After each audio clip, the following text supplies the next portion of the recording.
میرے محمد کے کلمے پڑھتے جاؤ، قرضے معاف کر۔ یہ بی بی ہمارے نبی کے گھر آ گئی ہے۔ تاریخ عرب کہتی ہے یہ اتنی امیر تھی جس کے نوکروں کے خیموں کے رسے سونے کے ہوتے تھے، کنیزوں کی کمر کی بیٹیاں سونے کی ہوتی تھی۔ جب بی بی کا تجارت کا قافلہ گھر سے نکلتا، آخری اونٹ مکے سے نکل رہا ہوتا تھا، پہلا اونٹ یمن میں داخل ہو رہا ہوتا تھا۔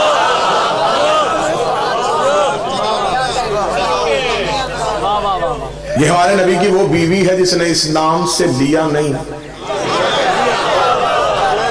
اسلام کو دیا ہے۔ شادیاں 9، 11 یا 13 مانو، میں طالب علم ہونے کی حیثیت سے منبر پہ ثابت کر سکتا ہوں، نبی کی ہر بیوی کا بیت المال سے وظیفہ مقرر تھا، سوائے سیدوں کی ماں کے۔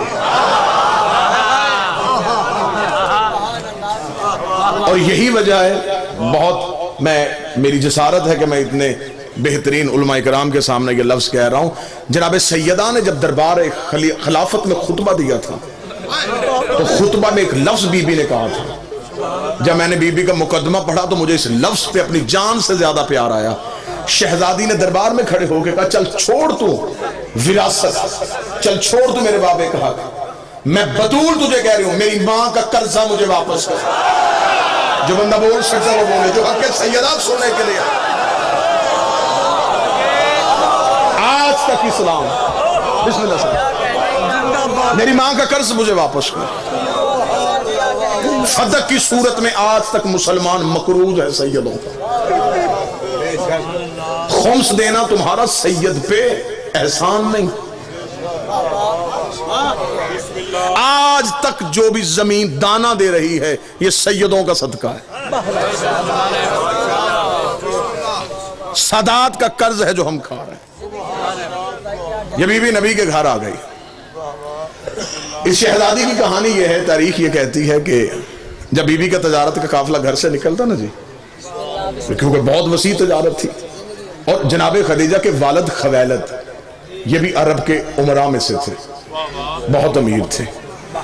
عربوں میں شعر و شاعری ہوتی تھی، یہ لڑائی بھی اشعار کی صورت میں کرتے تھے۔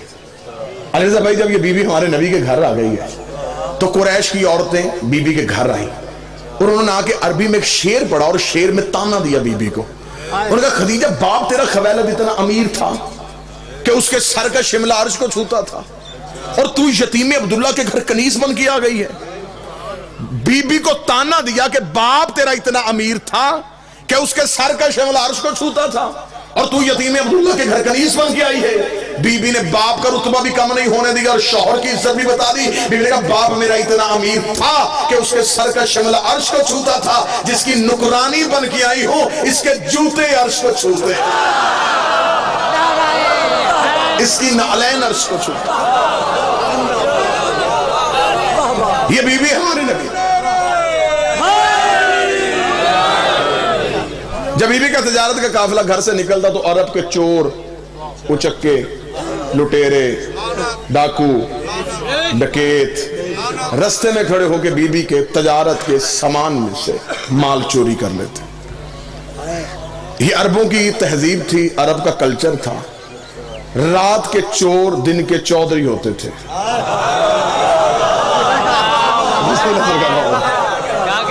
رات کو چوریاں کرنا، دن کو مطمئن ہو کے ڈیرے پہ بیٹھ کے فیصلے کرنا۔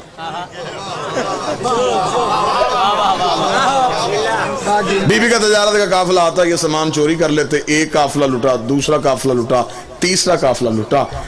بار بار نوکر آ کے کہتے رہے کہ بی بی مکے کی گلیوں سے سامان چوری ہوتا ہے۔ چوتھے دن بابا مشتاق جی شریعت کی ملکہ نے حیا کا برقع سر پہ لیا۔ بابا عمران شاہ جی اپنے گھر سے نکلی، خرامہ خرامہ چلتی رک گئی آ کے ابو طالب کے ڈیرے کے دروازے پہ۔ جنگ کا گرد و نواح میرے سامنے ہے۔ عرب میں جب کسی کا چولہا بھی نہیں جلتا تھا، علی کے باپ کا ڈیرا اس وقت بھی چلتا تھا۔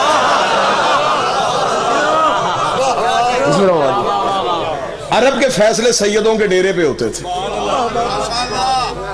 ڈیرے دار یہ خاندان تھا، مہمان ان کے دروازے سے بھوکا نہیں جاتا تھا۔